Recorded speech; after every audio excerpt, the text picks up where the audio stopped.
Coming up in this episode of the KickCast, bioengineering comes to your desk. You can grow your own nightlight, a pen that can change its tones, and Lenny will keep you from having spoiled leftovers. So sit back and relax. It's time for the KickCast. Hey everybody, welcome to another episode of the KickCast, the podcast where we go out and find crowdfunding projects and let you know if you should backtrack or sack them. I am one half of the show, Ktdata, and joining me in a secret, undisclosed lair, the one and only Drew Tyler. Nobody knows where I am. Oh. I'm in a big office building on a conference table in the middle of the night because I'm working on a secret project that I might tell you about later. But hey, I'm glad to be here. What's up? Right. I'm so glad you are here on there. So if this is your first time watching the show that's not live, welcome. And for the people watching live, I apologize for not hitting record for the first 10 minutes of the show. It was a dry run. They got a good idea of what we're up to on there. All right, so before we jump into our projects right now, let's go into some news. And this first part is for all you project creators out there. Indiegogo decided to data mine 100,000 of their crowdfunding campaigns, and they came up with 7 key crowdfunding stats on there. So I figured let's go through them. Some of these you have heard from us before. Some of these you have not. Some of these they probably got from us and just verified with data. Yeah. They're like, KickCast says this all the time, but I'm going to check the data. Yeah, I mean, because we inspired them to start their own podcast. You know that? Right. I'm sure we So for the first one on there, 30.5% of campaigns last between 30 days and 39 days on there. So those are the most successful ones on there. It kind of makes sense to only go for a month. And I tell people this, when you launch a Kickstarter project, you have just picked up another job. So if you're already working 2 jobs, welcome to the 3-job world. Yeah, so, if you're doing it right, for sure, yes. Yep. So longer is not always better. 30 days is plenty. Yeah, and I tell people, don't plan on sleeping those 30 days. So number 2, which kind of links back to this 30 to 39 days, is successful campaigns have at least 4 project updates on that. So that kind of makes sense. It's about once per week. That's what I like. I like to receive once a week. If I get too many more than that, it's kind of like, leave me alone, guys. I gotcha. You're part of that. And if it's less than that, it's like... You're like, I just gave you my money. Did I make a bad decision? Once a week is solid. On there. So that's kind of another good one. And our third project right there, or item, is that on average, campaigns raise 42% in the first 3 days of the campaign and in the final 3 days of the campaign, which is kind of a crazy stat. That's really interesting. 3 days at the beginning, 3 days at the end, 6 days out of the entire 30-day run. But that means like nearly half of what you are gathering comes from your quick drive at the beginning and your final push at the end. We've talked about that having traction at the beginning, but I like those numbers. Yeah, and so it kind of, you hear about the bathtub, so there's the numbers that actually support the bathtub, and it kind of gives you an idea on how to kind of plan things. You may want to have a really, really big campaign push near the end or at the beginning, and if you have a marketing budget, which this show does not know what we don't know what that is. You can plan accordingly for that too. This next one is a little more kind of extreme depending on what projects you have or not. But on average, successful campaigns tend to add 12 additional perks after they've launched. That seems like a lot.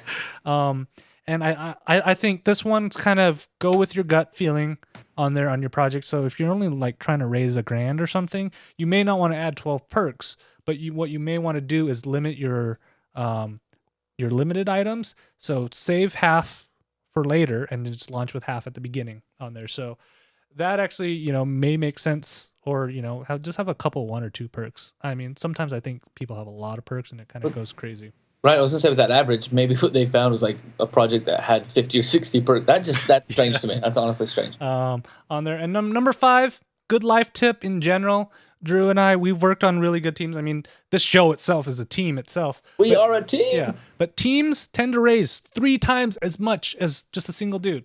Grab a team. Grab a team. Don't play with the single dudes. Grab a team. Yeah. That's life advice. I mean, even parenting works better with a team, right? Yes. Parent with a team. Raise your funds together as a team. Build things together as a team. Yeah. The next one is actually old hat. You've heard us say this many, many times. Have a video on your crowdfunding project. It is very important to have a video. Does it say like stats of how much it changes, Yes, how much it enhances? they tend to raise 4 times as much as the ones that don't have videos. Hello, you want a video? A picture alone will not quite do justice for what you're trying to explain, especially when you have such a great, strong medium to pitch your message for you. Yep. Video. And especially in kind of this global age, for our last tip is keep in mind that you reach globally now. The internet just doesn't stop at the shores of your country's border. Well, except China. But everywhere else, it just keeps on going. Everywhere else, it keeps going on there. So, these are the top 5 contributing countries on Indiegogo. Number 1 is United States, which makes sense. Makes sense. They're based there. Number 2 is Canada, America's hat on there. Number 3 is the United Kingdom. Number 4 is Australia. I hear their toilets flow opposite. And That's not America's hat. And number 5 is Germany. Notice that 4 out of the 5, and well, technically, I know people in Germany that speak English. All these countries speak English as their first or sometimes secondary language on there. So that may be something to keep in mind because, like I said, I've seen projects in other languages that kind of look cool, but I don't know a lick of what they're saying, so I can't really feature it on the show. Here's a picture, folks. We're not sure what they're selling, what the project is, but if you looks cool. Back it now, it looks good on there. So those are kind of 7 tips that you may want to keep in mind if you're making a crowdfunding project. And some of those are old hats. Some of those we tell you all the time. But think about it before you dive in. And we have the numbers to prove it. We're just not pulling this out of our butts. Right, this is straight up backed with science. Science on there. Science. So, kind of speaking of science, you know what scientists love? Lasers. Data. Lasers. They love lasers. Lasers. Yeah. And you know what else? So, lasers have always kind of been that almost sci-fi kind of weapon where you can cut through things, and technically you can with the right amount of laser, with the right laser on there. So, how about a razor that actually uses lasers? The laser razor. I bet a lot of people have seen this in their Facebook timelines because it was sponsored. It was pushed on a lot of different platforms as the laser razor. I honestly, when I saw it, I thought Sky Mall because I was like, "This is too nuts." Sky Mall's not around anymore. I do. I know it's sad, but I thought this is too nuts. This is out. This is like out in left field, and it's not. I couldn't believe it. So I was surprised to see this in the news the way it was. Yeah. So the Razer Laser actually launched on Kickstarter, and within 3 weeks they had $4 million. But just the other day, Kickstarter decided to pull it after interviewing with them, and they felt like because they didn't have a working prototype, so they canceled it on there. And so according to CNET, this is what they put down: we encourage creators to bring early stage and ambitious ideas to Kickstarter, as those are often the ideas that are the most in need of support. But we require that from the beginning, backers are given a realistic sense of where the project stands in the development process. So the problem with these guys are they didn't have a working prototype, and they had a crude device that sort of kind of worked. But if you watch the video that's linked with it, it barely could cut one arm hair. Whereas the idea of the laser razor is that I should be able to shave my face with a laser? Yep, nice and smooth. I worry about that. Like, I have a hard time shaving with like one of those protective blades on the front, that's like a fat blade. This scares me. So they didn't have anything that actually worked. Yeah, and then so what they did is they went on Indiegogo and they're raising their money again. Oh, okay. So I'm disappointed, but at the same time, it seems like a really cool idea because lasers. Come on, lasers. lasers on my face. I don't know about this, but I'd probably actually say this is a little warning to anybody who's actually looking to back this on there, because they claim that it works, but they need a rigidly mounted fiber that they only can make through mass production, and that kind of sounds a little fishy to me. Rigidly mounted fiber. Yeah, I don't even know what that is. Like sugar cane. Like I don't know what that is. It's supposedly just like it's almost like a string that doesn't bend on there, but it's like. But that's what they need in order to get this to work. Yeah, that's strange. And part of me is like, why didn't you just pay the extra money for the prototype? Prototypes are supposed to cost. Tons of money. Put skin in the game, right? So on there, so that's why I'm a little iffy on that one. I wonder. So the Indiegogo, is it pretty much the same campaign, or was it like, hey, help us get a prototype? I mean, I think it's actually pretty much about the same. And let me check how far they are. Right now, they are at $190,000. That's the other question: is how many? I wonder if they're gonna take a lot of their stuff over, or if people that had backed would look at it and go, oh, if Kickstarter just pulled the plug, maybe this isn't the time. So I mean, I would stay wary a little bit about this, because they were quick to put up their Indiegogo campaign too. So Well, I'm sure they didn't want to lose people, but that's yeah, wow, yeah, it's a racer. on there. So that's one thing to kind of keep in mind on there. And then of course our last story of the night is this is kind of This is kind of like more of those non-news type things in the news world where I'm bringing this up, but the guy really didn't say anything. But I don't know video games. But Right. but so this one is Square Enix may use crowdfunding to localize games in the future. So if for those of you guys who don't know, Square Enix are the guys who make Final Fantasy, a lot of those JRPGs and stuff. And in Japan, they actually publish a lot of games, and a lot of them are RPGs and things. And what happens is they're successful games in the sense that they sell, but they don't sell enough for them to warrant bringing them over to the US. I know a lot of people who will buy the Japanese version of the game. Either they know Japanese or they're relying on like online guides to play the game and stuff. Okay. Which I think that would be fun. Honestly, I think it would be fun to play some of those that don't get over here. Yeah. So in an interview to Game Informer, Square Enix Europe CEO Phil Rogers, he said when they asked him about crowdfunding to localize games, he's like, I think it's a really interesting idea, but he didn't confirm that they're going to do it or anything on there, but he said it's a possibility. So it's really not news. But do you think it would be cool to see a lot of these smaller Japanese games kind of almost used as market testing? Yeah, exactly. Market testing. See if they could get enough funding to make it USable, localized, right, and get something built out of that specifically for group. I'm okay with that. I think that's a great idea. Because I could see you backing any project done by the creator of Lunar.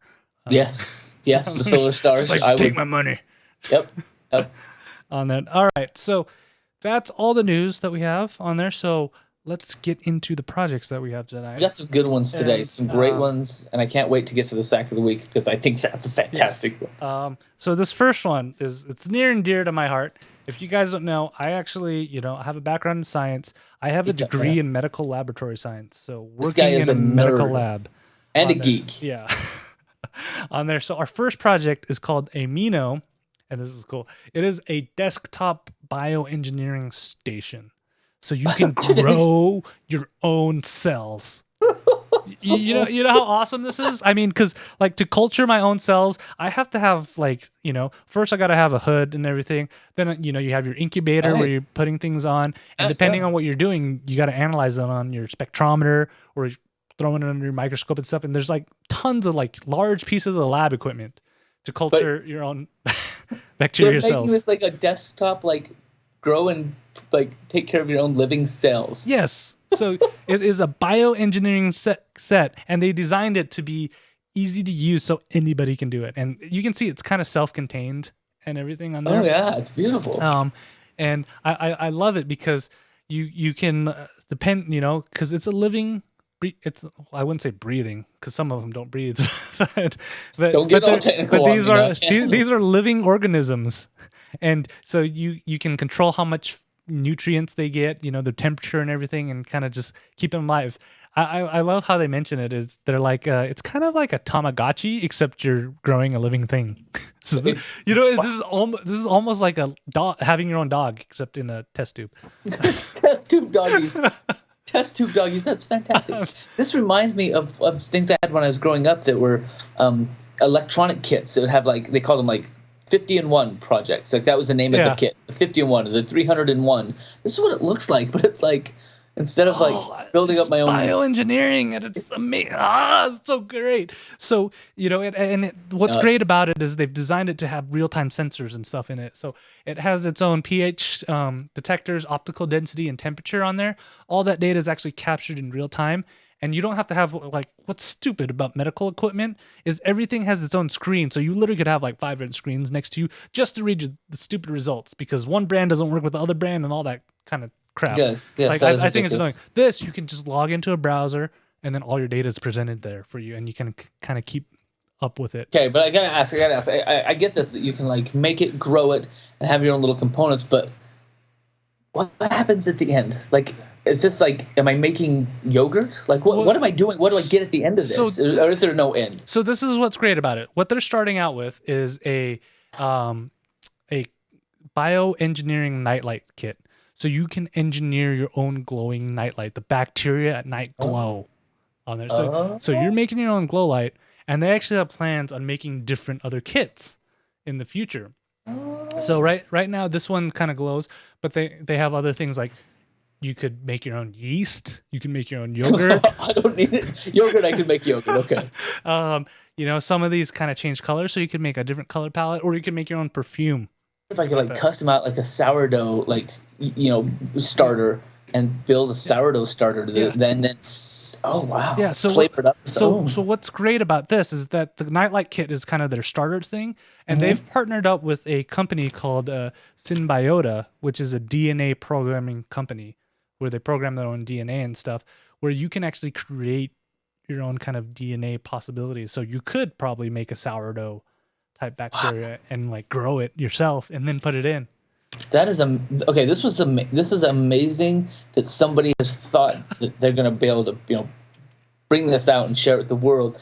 Another question here: they're looking at raising 12,500. That seems like that is to kind of get their initial batch of 12, I think, on there.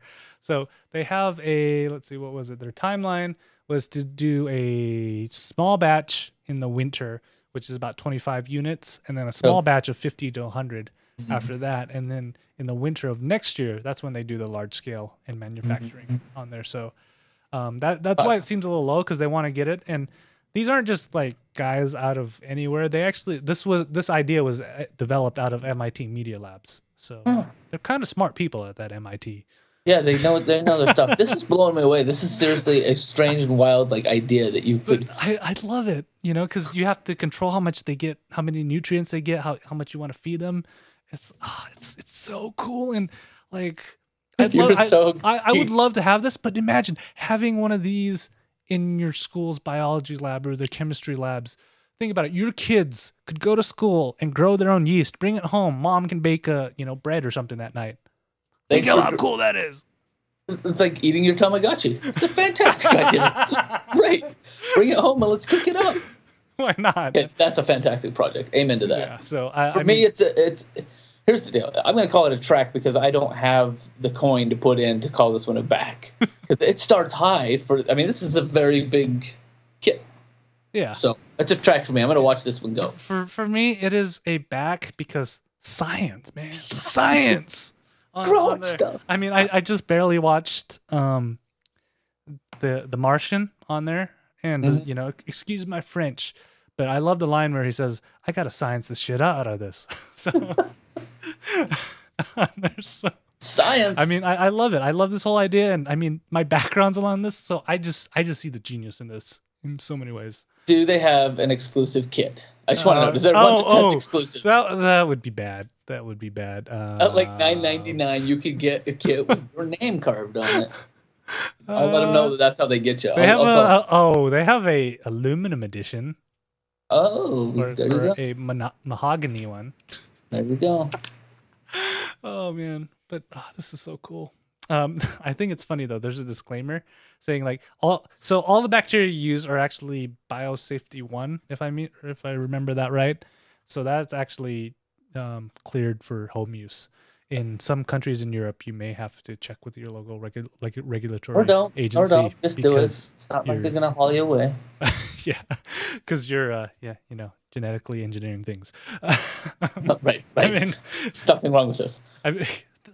Where in the world do we live in the world where we say we can genetically engineer things in our house? Times are changing. I'm just saying. So that was the amino, and on to our next project on there. Our next project. Speaking of things that you can change. Amazingly changeable. This one's a really cool project that was sent in to us by Julia Binman. She's part of the creative team. And usually we look at the things that are sent in to us and decide whether they make the cut. This one stayed at the top of my mind for the last week as I went through looking at other projects. She wrote us a really nice email, by the way. It just says, "You guys are awesome. I love the From the Spare Room set that I have, that I'm not there tonight. I'm in my secret undisclosed place." And then she says, "Whatever happened to KT's dog on his mic? It wasn't there last show." Oh, it's still here. Is it still there? Yeah. So what happened is when I switched to the standing desk, where the arm moves, you can't see the dog now. The mic is, the yeah, dog's the dog still is there. just in the back. So Julia's still there. So something else that she shared about her project, I'll tell you what it is in just a minute, but she was saying that they shot everything on a shoestring budget. It was really painful to edit through iMovie, and when I read that, I just cringed. I was like, oh, but they did it. And then she mentioned that some of the music that they found was from a talent that they found on Fiverr.com. Ooh. And that was, they'd used it before for voiceovers, but this time they did their own. But she just said, you know what? You might want to share that with other creators to let them know it's kind of an affordable way to get custom music for your piece by using Fiverr.com. And so that's pretty cool. Here's the project. You ready? Project is called Chameleon Pens. It's one pen that blends multiple color tones. It's kind of an artist set. So if you think about like your Crayola markers, this is like the next iteration and then some. The Chameleon Pen is able to draw like multiple tones of the same color over time. And so if you look at that video there, you can see that they start out with kind of a lighter shade, and then as they keep coloring down in their lines, it gets down to a darker blue. This interesting part about this Chameleon Pen idea is that they've come up with a pen top that has, they call it the mixing nib, but there's they touch tips, right? So you have the tip of your marker, and then you have a lid that goes on that touches that has like a colorless toner that dilutes the nib of the marker. So as you touch them together, it soaks up some toner, and then you can start to draw, and that gives you the lighter shades until that toner runs out, and then it goes back into going into a medium or a full color of whatever color that you're using. Just the tips. But it's just amazing the way that they work this out. It's a two-sided pen that has a brush nib on one side and a bullet nib on one side, so you actually have some control of what your style of art is. But the mixing nib in the middle, I think this is a kind of a fun and brilliant way to try something new with markers. Something that's been around forever, and here's a new art style that you can use this colorless toner to dilute things and then color like several shades with one marker. This blows me away. I think this is fantastic. I love it because you see artists, they just have like stacks of pens, right? Like 7 blues and 10 yellows. Yeah. I'm looking at some of the art that they've managed. That's crazy, and it is like because you can see like in this in this video that I'm not playing right now. There's kind of different shades of that blue that's going across this girl's hair and stuff, and they did that with that one pen. They're not like switching out or anything, which is wow, crazy good. So they went and between the video at the top, and they have a lot of different content down, other videos and demonstrations all the way down through the project. I think it's just a really well-built project. They've got fantastic perks all the way through. All the reward levels are all the things that we talk about. Just a perfect spacing of the levels. I don't know. I just really love. I'm not even an artist. I'm like a pretend artist. But I would love to experiment with these and play with them because I think this is kind of a new step and a new idea in how to get those multiple colors and multiple shades. So for me, this is fast. I just found the one I want is this one right here because I just barely heard of this, but I didn't know grown-up coloring books were like a thing now on there. This is my jam right here because I can't draw with crap, but I can color. We've got grown-up color books. That's a fantastic idea. I wonder if there's a level where I can get a grown-up coloring book with it. Yeah, I'm looking. Do it. An exclusive color book for KT. That's a great idea. I know. I love this. I think this is totally back for me because it's one of those things. It's like we've all had markers. We all have markers. Artists have markers, but here's kind of a new iteration of something new to try to solve a problem. And even if you only use this on a couple of projects, it's a unique style that you could probably really own if you were to get into this. So that is the Chameleon Pen. I mean, I love this idea and stuff. Ooh, look at this. I mean, I don't think I'd ever use this much ink, but look at that. They got like giant refills and stuff, and like part of me is like, this is awesome. And then I realize I can't draw a stick figure with crap. Yeah, you shouldn't be getting that many yourself, but yeah. I mean, like ooh, look at that. I mean, oh man. I have I think it's fun. I have a feeling I'm gonna be buying a set, but Yeah, I am too. I really think these are fantastic, and I'll play with it. I will get one of those big kid books just so I could just the color things. I mean, yeah, that's what we should do is like set up a play date, and then we're just coloring, and your kids just walk in like, "What are you guys doing?" Katie and I are just coloring. Which is kind of what What's wrong with that? Yeah, this one's a back for me too. I love this idea. And as a person who doesn't have a lot of space, I appreciate it. And I just love like the simplicity of this and how it just all works. You know, it's not like you don't have to really change your workflow that much because I know how important it is to artists to have a consistent workflow. So I love it. Agreed. Yeah, I love it. This is a good one. On that. So that is the Chameleon Pen. All right. So for our last project of the night, and it was voted by you guys. Thank you, people. So all of you guys actually voted for that. The last item. So you have kids, right, Drew? And I do. Actually, I know you cook a lot too on there. So do you tend to have a lot of leftovers? Yes, I do. Do you ever run into the situation where you open the fridge and way in the back is that one Tupperware of like spaghetti that you had made a month ago and it's gone bad? Yes, yes, indeed. So our last project of the night is actually something to solve that. It is called Leftover Lenny. And this is actually a pretty ingenious thing. So, and I spelled it wrong in a lower third, but it's leftover. But otherwise, it's leftover Lenny. So what it is a food storage reminder system. So it's this little kind of puck thing on there, and it has a photo sensor on it, so it detects when your light in your fridge turns on. Oh. And then it will play a message that you've previously recorded onto it and let you know.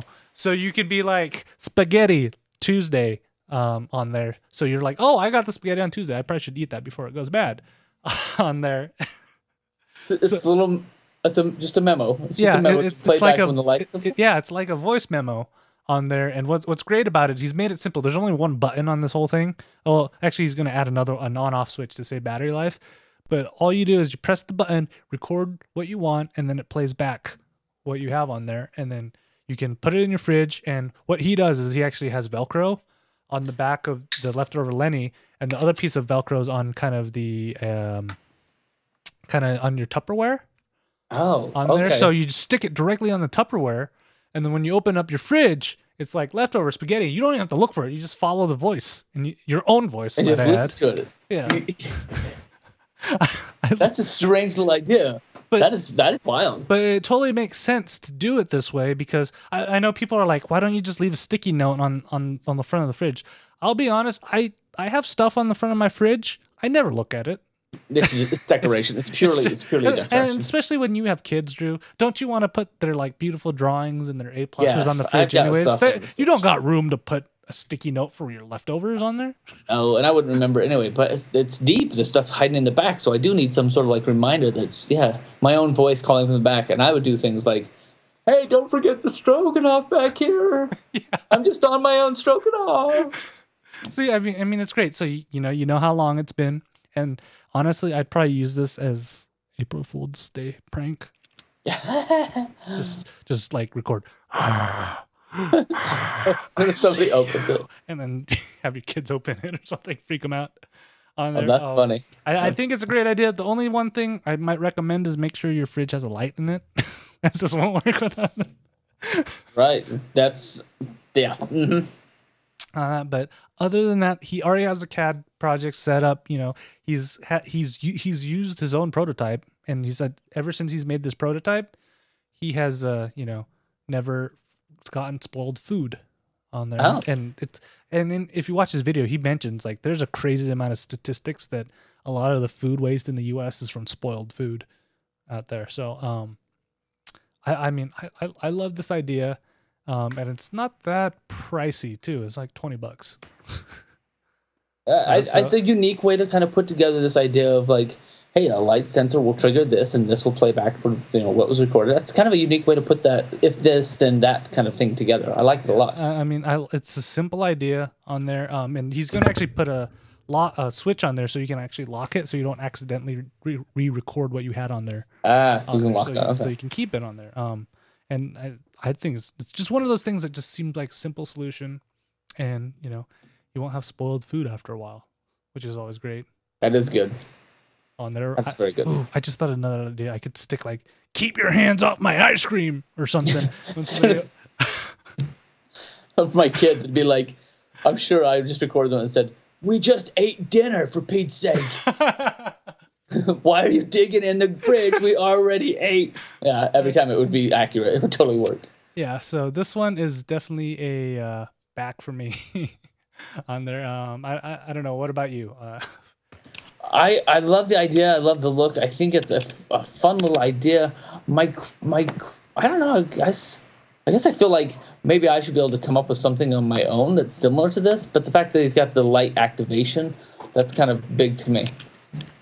Yeah, and it's a great idea. So that is the leftover Lenny, and maybe that'll keep people from having spoiled food on there. All right, so now it is time for the sack of the week. I'm so excited for the sack of the week. This is awesome. Do you want to introduce this? It is amazing. It is amazing. There's so many amazing. In fact, one of our sacks of the week, I just want to point this out. One of our sacks of the week that I backed a sack of the week, and just this last week, it wasn't flagged by Kickstarter. It was just suspended. It was like, you guys don't have enough information. It's not legit, and they shut it down. And I was like, oh man, these guys were making a food truck, and I gave them $10 to help them out. But we didn't even know. You barely could tell it was a food truck. We had no idea it was a food truck. I was just helping them out. Anyway, that one got suspended. So this sack of the week is fantastic, except for I don't even know. Like, it's the picture. They have a picture that is like, I don't know what this is. It's like a 3-pixel picture. It's so blown out and ugly. Yeah, look at this. The Water Castle Plus, not just a Water Castle, but Water Castle Plus. This project is going to keep your kids cool in hot weather because there's a pool in the bottom of the castle and it plays music. Yeah. So, yeah.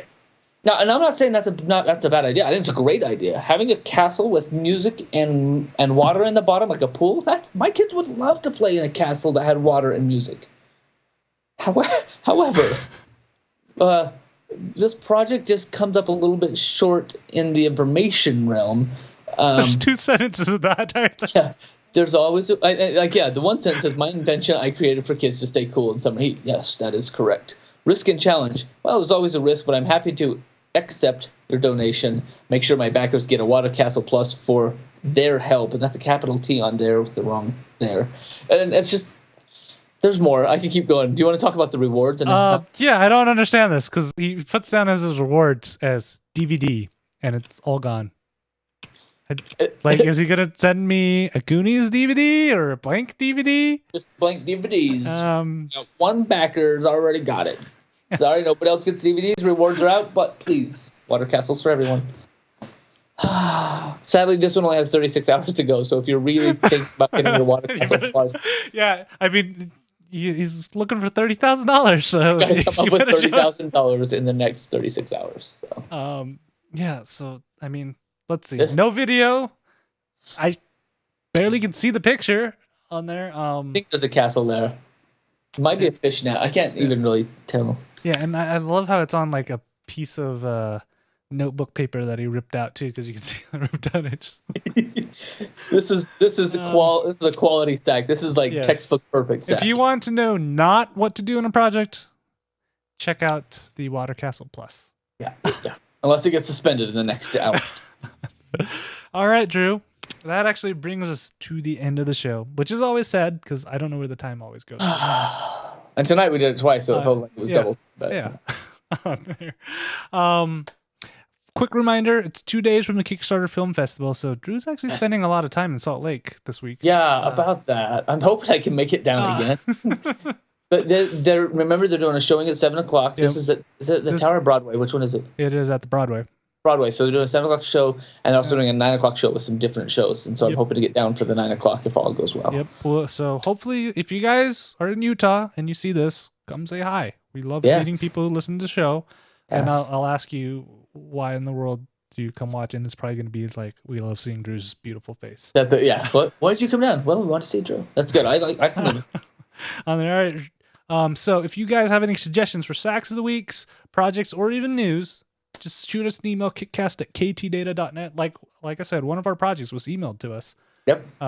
On there, or you can find us on Facebook, facebook.com/kickcast, or on the tweeters @kickcast for the show, @night20 for that beautiful man. You may figure out a little bit more of his undisclosed location in the future if you pay attention to that. Ooh. Maybe I'll pitch a little bit now. You can certainly follow me at Night20, and we talked about this a couple weeks ago. I was working on a film, a feature. Well, it's not short, a full feature film. Tonight we are hiding in the headquarters of said feature film, working on the trailer. We got a 2-minute trailer that we've been working on, and my job is to color correct it, make it pretty. But they edited it in Premiere, and then I had to take that full project out into Final Cut. So I was just spending an hour. Filthy Premiere. I know. And then I just found out that the 2-minute trailer actually had a timeline that was an hour and a half long. So all of the raw clips had been dumped down onto the timeline. And so when I did the dub over, that's why it took 45 minutes probably, is because I brought over an hour and a half timeline instead of a 2-minute timeline. Let that be a lesson to you. Don't trust your Zoom level. Anyway, I'm excited about it. I'm excited to show everybody. But if you love feature films and you love comic books, then stay tuned, because we'll tell you more about that as it comes around. And hopefully Steve will not come to his senses and cut my scene that I make a cameo in out. Yes, that's right. But really, there's a good chance that at some point this will also hit crowdfunding, so that we'll be looking some money to finish it up at the very last stages. So look for it. Yeah, point Steve to the 7 tips. Yes.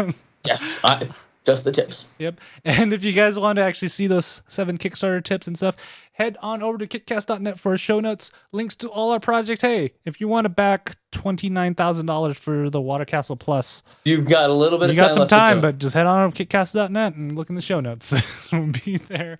And of course, we always love everybody who watches live. Thank you, everybody in the chat room right now. Our next episode will be October 20th, 2015. Halloween's coming too. So coming. Woo. On there, and we'll give you a report of the Kickstarter Film Festival and all that good stuff on there. Drew, you got anything else to plug? That's it for me. You always catch me on the Little Big Cast, which is a weekly show we do live on Twitch at 7:30 Pacific time in the Twitch Little Big Cast. But other than that, that's it. That's my life. I'm grading papers. All right, guys. We'll see you in 2 weeks. Bye. Good night.